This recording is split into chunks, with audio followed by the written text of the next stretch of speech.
kulang ba dahil sa presyon eh? Kumakabto. Tingnan nyo yung muscle ba? Tingnan yung muscle. Walang ano yan, walang spark plug yan. Yun. Yun, no? Ba? May nakatunog. Parang nasa Sigunyal. Parang malulungkot tayo dito. Eh.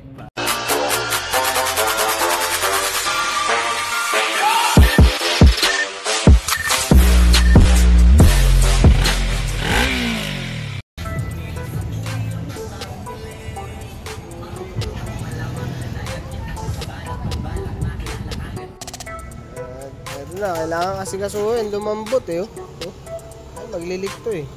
Sa fuel line to eh. Kailangan pag-iwaiwalayin. Tapos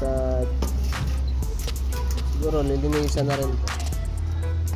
Hindi ko yata nilinisan to, pinaandar ko lang. Hindi ba nilinisan? Oo, marumi eh. Loob lang, no? Baka ito, binugahan ko to. Hindi ko na maalala eh. Eh hindi, kasi umandar nga yan eh. Ang inasikaso ko yata dito yung ano, yung electrical lang yata. Nag-trace ako, hindi maalala. Linis ah. Linis ah.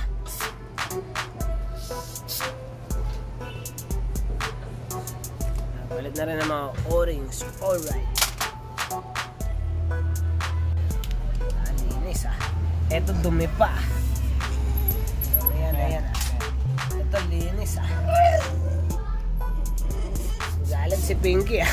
Galit si Pinky ah. Pakita mo yung gasket. Pakita mo yung gasket. Ito. Hey. TPS di pa natin nakabit ah. Ay, budis na to.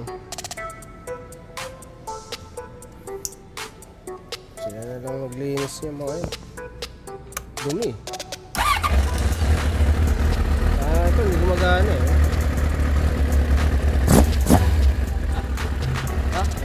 Sakto ah. Wala, hindi tayo sa kasa.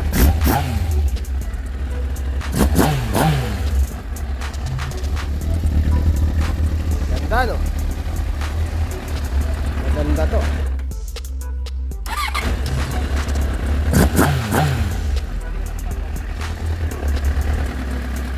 Tunog ng makina.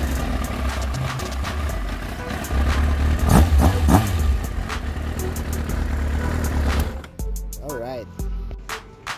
Yan. Goodies na. Goodies na. Dami namin nagsampa niya. Ano lang at filter tsaka tangke na lang, tapos mga pairings, tapos papakuha ko na sa may-ari ito kasi wala ako parking eh. Ayun motor ko kaya kasama ko bumuo yan oh.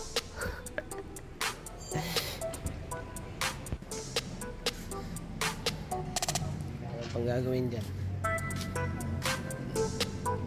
Nut, meron ako mga nut dun 14 naka plastic dun sa ano, sa ibabaw. Okay na to eh. Yung gauge pa pala, itatrace namin yung gauge. Alam ko sa baka sa saksakan lang nagproblema to. Ay, walang nut. Ano pong ano?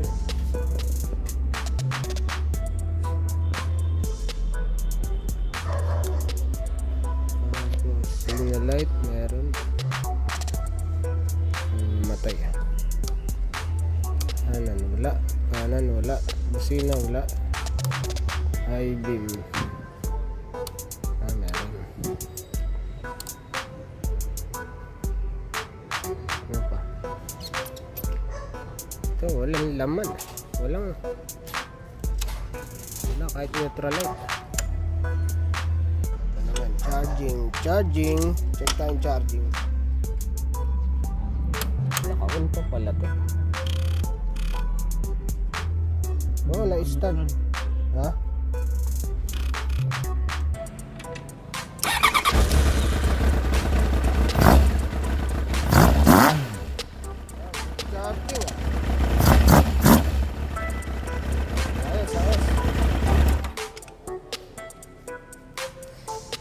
ano lang, yung panel na lang. Tapos pwede na, putik.